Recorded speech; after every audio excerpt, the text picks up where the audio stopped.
यार let's solve the problem number time. इसको मैंने अभी गो थ्रू नहीं किया, मैं हाथ क्या सॉल्व करूंगा, बिल्कुल कॉन्सेप्ट से इसको सॉल्व करने वाला है। तो कह रहे हैं एक एयर कंडीशनिंग सिस्टम है, हमेशा याद रखना एयर कंडीशनिंग सिस्टम और एयर कंडीशनर वाला रूम एक अलग सीन होता है, सही है। रूम में ठंडक आती है, लेकिन एक एसी के अंदर एयर कंडीशनिंग सिस्टम के अंदर क्या होता है आपकी, उसमें हीट कॉइल लगी हुई होती है, ठीक है। तो एयर कंडीशनिंग सिस्टम में हीट कॉइल लगी हुई होती है। तो ये कह रहे हैं कि एक एयर कंडीशनिंग सिस्टम है, वो ऑपरेट कर रहा है, जिसका टोटल प्रेशर है 1। So this is the P total that you have been provided, and it consists of a heating section and an evaporative cooler. What? Heating section and an evaporative cooler? What do you mean by that, man? Let's see. Air enters the heating section. So first of all क्या होगा, there is a heating section, so you have to break the section into two. There is one section that is heating section.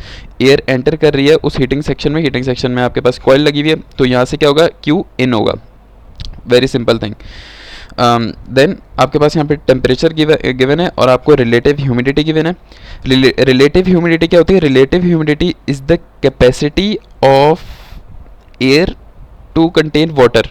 इसका मतलब कि ऐसा नहीं है कि इस वाटर के अंदर 55% मतलब 65% इसमें एयर है, 55% वाटर है, ऐसा नहीं है। इसका मतलब ये है कि इस साइज़ के मुताबिक इस टेम्परेचर पर 15 डिग्री पर ये जो मॉलिक्यूल है हवा का, ये अपने अंदर 100% हमेशा एक मॉलिक्यूल अपने अंदर 100% रिलेटिव ह्यूमिडिटी रख सकता है, लेकिन वो टेम्परेचर के हिसाब से चेंज होती है। फर्स्ट करो 15 डिग्री टेम्परेचर पर उसकी जो ह्यूमिडिटी है वो होगी 15 होगी, सॉरी 50 होगी। लेकिन जैसे ही मैं इसका टेम्परेचर 5 डिग्री कर दूंगा तो उसकी ह्यूमिडिटी, रिलेटिव ह्यूमिडिटी बढ़ के 90 हो जाएगी।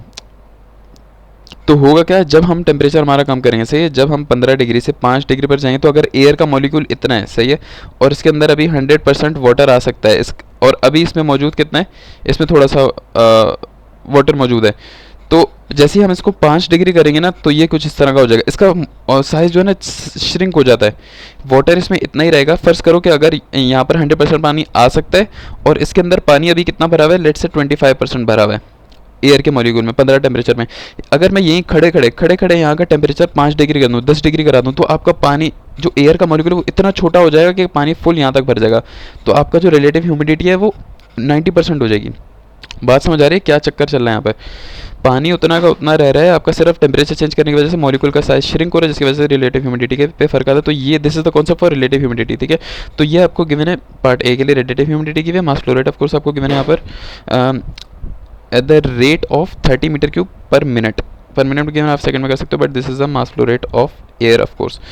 And then you have the second thing that is, and it leaves the evaporative cooler at 25 degree and 45%। तो this is the evaporative cooler bro, this is not the evaporative cooler यार, ये क्या है, ये तो एसी है ना। Evaporative cooler क्यों कह रहे हैं इसको, ये तो ह्यूमिडिफायर है, पानी आ रहा है इसके अंदर और टेम्परेचर बढ़ा रहा है of course. How is this evaporative cooler, let me see, wait, okay this is not 18 man, मैं इसको 18 क्यों समझ रहा हूँ। मैंने जब नीचे देखा तो मुझे पता चला कि T2 हमारा 32.5 निकला है यार। इसका मतलब ये है कि हमारा यहाँ पर जो टेम्परेचर था वो 15 था, हीट करने के बाद यहाँ पर 32 हो गया, और जब 32 के बाद हमने इसमें पानी स्प्रे किया तो जो वो थे एयर के मॉलिक्यूल थे, उनके जो वाटर था वो इवेपोरेट हुआ और एयर का टेम्परेचर ड्रॉप हुआ, और टेम्परेचर ड्रॉप होने के बाद आपका जो एयर है वो बाहर निकल गई with a drop of temperature. तो 32 से आपका टेम्परेचर 25 बन गया। चलो यही समझते हैं। तो हमारा ये सीन है, यहाँ पर ह्यूमिडिटी हमें रेट मिल गया, इवेपोरेटिव कूलर है जो कि हवा को कूल कर रहा है। देयर आर, एक तो हमारा नॉर्मल इवेपोरेशन सेंटर होता है जो कि कूलिंग कॉइल्स के थ्रू होता है, यहाँ पर कूलिंग कॉइल्स के थ्रू नहीं है, कूलिंग कॉइल के थ्रू आप हीट को निकालते हो, जबकि इवेपोरेटिव कूलर के थ्रू आप ह्यूमिडिफायर यहाँ पर एम ऐड करते हो, मास ऑफ वाटर को आप ऐड करते हो, ठीक है। हमारे पास क्या है कि ये बाहर का इन लोगों ने दे दिया कि 25 और 45 है। तो यार बहुत सिंपल है, दो स्टेट यहाँ के मैंने, दो स्टेट यहाँ के मैंने, चार्ट पर जाओ, सारी वैल्यूज़ निकालो। यहाँ पर चार्ट पर जाके सबसे पहले स्टेप ज़ाहिर है ये होता है ड्राई बल्ब टेम्परेचर, तो आपको एक गिवन है 15, ह्यूमिडिटी रिलेटिव आपको गिवन है सवालों में से, दोनों की स्टेट 1 और 3 कह दो इसको, 2 की भी देखते हैं, 2 की हम कुछ कर ही लेंगे जुगाड़। अच्छा एक चीज़ आपने यार बहुत ज़्यादा गौर से ये चीज़ देखनी है कि ये क्या चीज़ हो रही है, ये सेंसिबल हीटिंग है। ये कैसे पता चलेगा आपको? देखो हमेशा आपको ना कुछ भी नहीं गिवन, स्टेट 2 के ऊपर कोई भी चीज़ ऐड नहीं हो रही सिवाय टेम्परेचर के। तो क्या है, सिर्फ टेम्परेचर ऐड हो रहा है, ना ह्यूमिडिटी ऐड हो रही है, ना रिलेटिव कुछ भी ऐड नहीं हो रहा है, सिर्फ क्या है, टेम्परेचर आपका बढ़ रहा है। तो हमें चार्ट के मुताबिक हमें पता है कि जब आपका सिर्फ टेम्परेचर बढ़ता है, ये रहा, ये रहा, जब टेम्परेचर बढ़ता है तो उसको क्या बोलते हैं, सेंसिबल हीटिंग। और sensible heating according to the psychometric chart आपको दिखता है कि वाई एक्सिस पे ओमेगा होता है, एक्स एक्सिस पे टेम्परेचर होता है। जब टेम्परेचर सिर्फ बढ़ रहा है और ओमेगा नहीं बढ़ रहा तो स्टेट 1 का ओमेगा बराबर होगा आपकी स्टेट 2 का, ठीक है। तो हम यहाँ पर ये डिफाइन कर सकते हैं कि यहाँ का जो हमारा ओमेगा 1 निकलेगा वो बराबर होगा स्टेट 2 का ओमेगा 2 का, ठीक है। अब हमें कोई एक और चीज़ चाहिए स्टेट 2 के लिए, जिससे हम, अगर एक और चीज़ मिल गई तो ज़ाहिर है हम इसको भी प्लॉट करेंगे साइकोमेट्रिक पे और हर चीज़ निकाल लेंगे। तो अब देखते हैं कि हम कैसे सवाल को सॉल्व करते हैं। यहाँ पर कह रहे हैं the temperature and relative humidity of the air when it leaves the heating system, ये हमने मालूम करना है। When it leaves the heating, अच्छा यहाँ पे मतलब यहाँ की प्रॉपर्टीज़ निकालनी है जो कि हम ऑफकोर्स चार्ट से निकालेंगे। The rate of heat transfer, of course जो यहाँ पर आपको क्यू इन हीट ट्रांसफ़र हो रही है मालूम करना है, and the rate of water added, mass of water आपने निकालना है। काफ़ी सिंपल है, दिस इज़ योर स्टेट्स 1 से 2 आपकी सेंसिबल हीटिंग हो रही है, सही है, यूँ करके। और 2 से 3 आपको खुद अंदाज़ा होना चाहिए कि एक चीज़, 2 से 3 आपको खुद देखना चाहिए कि देखो यहाँ पर मेरी एक चीज़ रखी हुई है, अगर मैं यहाँ पे 2 पे आऊँ, मेरी 2 पे एक चीज़ रखी है, 3 में क्या फ़र्क है, 3 में मेरा पानी ऐड हो रहा है, मतलब ह्यूमिडिफिकेशन ऐड हो रही है, मतलब वाई एक्सिस में भी मेरी चीज़ बढ़ेगी ऊपर, और क्या चीज़ हो रही है, मेरा टेम्परेचर कम हो रहा है, इसका मतलब वाई एक्सिस में बढ़ेगी और एक्स एक्सिस में पीछे जाएगी, तो इन दोनों के बीच में मेरी चीज़ का क्या मतलब है, यूँ बनेगी। ओके हो गया, इस सही है ना आपका। अगर मैं ये लाइन बनाऊँ तो ये लाइन मेरी इंडिकेट करे कि आपका टेम्परेचर कम हो रहा है और आपका ह्यूमिडिफिकेशन बढ़ रही है, तो इसको हम कहेंगे कि cooling and humidification according to our 8 phases, this is the cooling plus humidification. Cooling plus humidification में क्या चीज़ सेम होती है, I don't think anything is same. So हमें ये चीज़ अंदाज़ा हो गया, हमारा ये एक चार्ट बन गया इस तरह का। इन लोगों ने लेट्स से कि साइकोमेट्री 15 डिग्री, ये 15 डिग्री टेम्परेचर है और ये आपका वो आ रहा है रिलेटिव ह्यूमिडिटी दैट इज़ 55 इनके बीच में, तो इन लोगों ने परफेक्ट बनाई हुई है। चलो हम इसी से सॉल्व करेंगे, ठीक है। सबसे पहले आप ना अपनी स्टेट्स पे सारी चीज़ें निकाल लो आराम से। ये हमारी स्टेट 1 है, ये हमारी स्टेट 2 है, ये हमारी स्टेट नंबर 3 है, ओके। तो आप यहाँ पर हर चीज़ निकाल लो, आपको यहाँ टेम्परेचर पता है, यहाँ से आपको एंथैल्पी पता चल जाएगी। Of course this is the state 2 and you can calculate the enthalpy. हमें यहाँ पे क्या पता चला कि H3 is equal to H2, perfect, हमें पता चल गया। आपको ये कॉन्सेप्ट समझ आया क्या सीन चला यहाँ पे? यार देखो मैंने एक तो बताया था, हमें यहाँ क्या दिख रहा है, यहाँ एक्स एक्सिस पे ओमेगा है, तो मेरा ओमेगा 1 बराबर है मेरे ओमेगा 2 के। ऑफकोर्स यहाँ पर दिख रहा है टेम्परेचर बराबर नहीं है, लेकिन ओमेगा ओमेगा तो यहाँ पर है, ओमेगा दोनों बराबर हैं, तो स्टेट 2 के लिए मुझे ओमेगा पता चल गया। इसी तरह अगर मैं यहाँ जब मैंने प्लॉट किया स्टेट 3 और स्टेट 1 को, इन दोनों को तो मैं प्लॉट कर सकता हूँ ना। तो मुझे क्या पता चला कि मुझे पता चला कि इसकी और इसकी एंथैल्पी सेम है, ये देखो। तो H3 बराबर है H2 के, तो मुझे इसकी भी दोनों स्टेट पता चल गई। मैं यहाँ पर H2 की भी टेम्परेचर निकाल सकता हूँ, ये निकाल सकता हूँ, और इसका ये निकाल सकता हूँ। ये देखो किस पे आ रही है, जो वेट बल्ब है आपका, इस पॉइंट पर वेट बल्ब क्या आ रहा है, ये, और रिलेटिव ह्यूमिडिटी सॉरी 20% आ रही है। तो लेट्स सी कि हमें जो सवाल में निकली है वो 19.2 दैट इज़ 20। बहुत आसान सवाल है यार, कुछ भी नहीं करना। सही, तो पॉइंट 1 आप चार्ट पे जाओगे, चार्ट पे एंथैल्पी निकाली, ये निकाला, ये निकाला, ये आपको निकालना आना चाहिए। नहीं निकालना आता तो पिछली वीडियो से देख लेना, जो मैंने 30-27 मिनट बताई, एक बार फिर बता देता हूँ। यहाँ पर आपका ओमेगा होता है, ये देखो ये तकरीबन आ रहा है 6 के करीब आ रहा है, सही है, तो 5.8 आ रहा है, ओके। तो इसको 0.0 में हो जाता है। जो आपका स्पेसिफिक वॉल्यूम है, स्पेसिफिक वॉल्यूम की लाइन आपकी सिल्वर डॉटेड सी लाइन होती है, ये वाली जो चल रही है ना, ये डॉटेड, ये ब्रो इसकी डॉटेड सीधी क्यों जा रही है, ये किस तरह का चार्ट है? चलो इसी से गुजारा करते हैं। इसमें शायद बनी हुई नहीं क्योंकि हमें स्पेसिफिक वॉल्यूम की आगे ज़रूरत नहीं है, ओके। हमें स्पेसिफिक वॉल्यूम की ज़रूरत नहीं है, क्यों ज़रूरत नहीं है? क्योंकि हमें वैसे सवाल में क्या गिवन होता है, हमें हर वक्त ये गिवन होता है। तो हम क्या करते हैं, हम मास फ्लो रेट को निकालते हैं, इसको डिवाइड कराते हैं स्पेसिफिक वॉल्यूम से। अब जब हमें मास फ्लो रेट पहले से ही गिवन है तो हमें इन सब चीज़ों की ज़रूरत नहीं है। तो इन लोगों ने इस चार्ट में उसको लिया ही नहीं स्पेसिफिक वॉल्यूम में। ये आपको क्लियर हो गया? ये फॉर्मूला आपको मोस्ट प्रॉब्ली अज्यूम कर रहा हूँ आता होगा। तो यहाँ पर आप और क्या क्या चीज़ें ले सकते हो, यहाँ से एंथैल्पी आ जाएगी। अगर मैं इस स्टेट की बात करता हूँ, यहाँ से W आ जाएगा, यहाँ से और क्या क्या चीज़ें आती हैं, हाँ ये चीज़ आ सकती है, ये है ना यार स्पेसिफिक वॉल्यूम। तो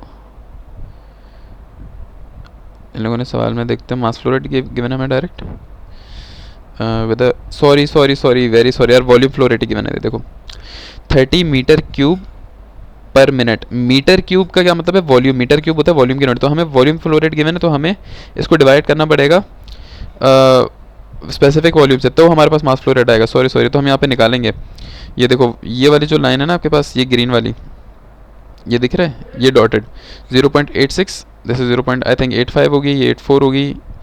तो अगर हमें यहाँ की चाहिए, लेट से हमें यहाँ की चाहिए, स्टेट 1 की अगर चाहिए ये वाली, तो ये अगर 0.80 है, ये 0.81 है, तकरीबन 0.812 के करीब आएगा, है ना। ये देखो ना, ये वाली लाइन कह रहा हूँ, ये डॉटेड, ये डॉटेड, ये डॉटेड, ये 0.80 है, ये 0.81, ये 0.812 तकरीबन। तो यहाँ पे 0.812 रखा, ऊपर हमने वॉल्यूम डाला, मास फ्लो रेट आ जाएगा हमारे पास 0.824 आ रहा है, सही है, ठीक है। और इसी तरह पॉइंट 3 पे भी हमने सेम जैसी चीज़ें निकालनी है, पॉइंट 2 पे भी सारी चीज़ें निकालनी। मास फ्लो रेट हमने निकाल लिया, जैसे मैंने भी आपको बताया। इसको मिनट में सर हमें सेकंड में कराते हैं, इसको आप सेकंड में भी कन्वर्ट कर सकते हैं by dividing this 30 by 60 and this will be in kg per second and then we have the mass की अगर हम बात करें तो इसको भी छोड़ो, I don't think this important. हम एनर्जी बैलेंस की सीधा सीधा बात करेंगे। तो एनर्जी बैलेंस ना आप अलग अलग लगाना, सही, टोटल नहीं लगाना। पहले इसमें लगा लो, यहाँ पे देखो यहाँ क्या क्या हो रहा है। यहाँ से m mass of air into H1 आ रहा है, सही है। और यहाँ पे हीट n आ रही है, और इज इक्वल टू, मतलब energy in is equal to energy out होता है ना। यहाँ से बाहर क्या जा रहा है, mass of air multiply by enthalpy of 0.2। तो क्योंकि हमें दो चीज़ें पता थी, हमने यहाँ पर एंथैल्पी भी निकालनी, H2H3 हमने देखा था ना बराबर है, तो एंथैल्पी भी आ गई, एंथैल्पी आ गई इसकी। तो एंथैल्पी से हमें पता है, मास ऑफ एयर पता है, सीधे सीधे वैल्यू रखो, ये देखो। तो यहाँ पर आपके पास Q बिल्कुल प्यार से आ जाएगा, ठीक है। और इसी तरह क्योंकि हमने वाटर कंटेंट जब मालूम करना है, तो वो कैसे करेंगे, हम यहाँ पे देखेंगे। यहाँ पर क्या क्या हो रहा है, यहाँ पर मास of air into enthalpy 2 add हो रही है, प्लस हमारे पास मास ऑफ वाटर ऐड हो रहा है, और ये बराबर है किसके, मास ऑफ एयर इंटू एंथैल्पी 3, और मास ऑफ वाटर के साथ एंथैल्पी आएगी। Sorry man, I am really sorry. हम कंजर्वेशन ऑफ अब मास देखेंगे यार, एंथैल्पी वही वही मैं कह रहा हूँ, क्योंकि देखो, नहीं वही नहीं कह रहा, मुझे आता नहीं था। हम यहाँ पर एंथैल्पी कैसे डालेंगे, क्योंकि यहाँ पर कोई हीट तो ऐड नहीं हो रही। जो सादा वाटर है उसको हम स्प्रे कर रहे हैं, तो जिसकी वजह से इसका टेम्परेचर ज़्यादा था, वाटर स्प्रे होगा तो टेम्परेचर आपका कम हो जाएगा। तो इसलिए हम ये एनर्जी यूज़ नहीं कर सकते। हम यहाँ पर क्या यूज़ करेंगे, हम यहाँ पर यूज़ करेंगे मास इक्वेशन। मास इक्वेशन कैसे किसे कहते हैं, देखो मैंने आपको पिछली जो 27 मिनट की वीडियो है ना, उसमें मैंने बहुत डिटेल में समझाया है कि ये मास ऑफ एयर जो आ रही है इसका क्या मतलब है। देखो हम साइकोमेट्री में क्या कहते हैं, जो mass of air flow rate आ रहा है ना अंदर, it contains mass of vapour water, सही है। तो मतलब जो भी आपके पास यहाँ पर मास ऑफ एयर का आंसर आता है ना, इसका मतलब है कि 36 किलो, जो 36 किलो का आपके पास मास ऑफ एयर आ रहा है, इसके अंदर पानी है, अभी इसके अंदर वाटर वेपर है, मास ऑफ वेपर है। तो इसका अगर ये मास ऑफ एयर है, सही है, और इसके अंदर ही मेरा मास ऑफ वाटर है, अगर मैंने इस मास ऑफ एयर में से अपना मास ऑफ वाटर का कंटेंट निकालना है, इसमें दोनों दोनों है, ये नहीं है कि M V plus M A नहीं है, ठीक है। इसका रिलेशन अलग होता है, इसका रिलेशन ह्यूमिडिटी है, मैंने पिछली वीडियो में आपको बहुत डिटेल में बताया कि इसका रिलेशन होता है सीधे सीधा ये होता है, W is equal to M V upon M A. Simple. State 1 के लिए यहाँ 1 आ जाएगा, यहाँ 1 आ जाएगा, स्टेट 2 के लिए यहाँ 2 आ जाएगा, यहाँ 2 आ जाएगा। मास ऑफ एयर हमेशा सेम रहेगा कंजर्वेशन की वजह से, ठीक है। तो अगर हमें वाटर कंटेंट की सिर्फ बात करनी है ना, तो स्टेट 1 पे वाटर कंटेंट क्या होगा, स्टेट 1 पे मेरा वाटर कंटेंट होगा W1 multiply by M A, जिसको मैं बोलूँगा MV1। और स्टेट, ये मेरा 1 पे सही, स्टेट 2 पे मेरा वाटर कंटेंट क्या होगा, सेम रहेगा आई गेस, हाँ ना, स्टेट 2 पे सेम रहेगा, स्टेट 3 पे हाँ चेंज हो जाएगा। तो ऐसे लेट मी सी, ओके, स्टेट 2 पे बस एक चीज़ ऐड हो रही है यहाँ पर, ये बीच में। तो सबसे पहले मेरा मास ऑफ वाटर आया, sorry mass of water vapour जो कि पहले से हवा के अंदर था, और इसमें मेरा ऐड हो गया मास ऑफ वाटर जो बाहर से आया, सही है। ये मास ऑफ वाटर वेपर जो एयर के अंदर था, ये मेरा मास ऑफ वाटर वेपर जो मेरा पानी के स्प्रे से आया। और ये जब दोनों मिले हैं, तो दोनों मिलने के बाद एक साथ मिक्स होके ये लोग बाहर निकले हैं। बाहर निकलने के बाद क्या, मास of water vapour 2। Water vapour 2 कैसे आएगा, यहाँ फॉर्मूले में 2 पुट करना, यहाँ पे 2 पुट करना, इसको वहाँ मल्टीप्लाई करो 2 से, तो आपके पास 2 भी आ जाएगा। तो मास ऑफ वाटर वेपर आराम से इन दोनों को माइनस करो, आपके पास आ जाएगा। ये देखो इन दोनों को ऐसे रखा, इन लोगों ने डायरेक्ट फार्मूले में रख दिया इसको। अगर MV1 इसको MV2 रख दूँ, या यहाँ पे 3 था हमारा, और ये सॉरी मैंने यार यहाँ पे 1 2 कन्फ्यूज़ कर दिया मैंने असल में, सॉरी। ये मेरा 1 है, ये 3 है, क्योंकि वो आगे वाली साइड है, ये हमारा 2 के बाद आता है मास ऑफ वाटर। तो this is the basic how you are getting it, easily solve हो गया। ये आपको क्या बता रहा है, ये आपको बता रहा है कि आपका इतना वाटर जो आपने एक्सटर्नली ऐड किया है ह्यूमिडिफिकेशन करने के लिए, वो इतना वाटर ऐड किया, ठीक है। और हो सकता है मैं शुरू में मैंने एवेपोरेशन का सेंटेंस बोला था, शायद मैं उसमें थोड़ा बहुत गलत हूँ, बट सवाल समझ आ गया बस, आई गेस एनफ है।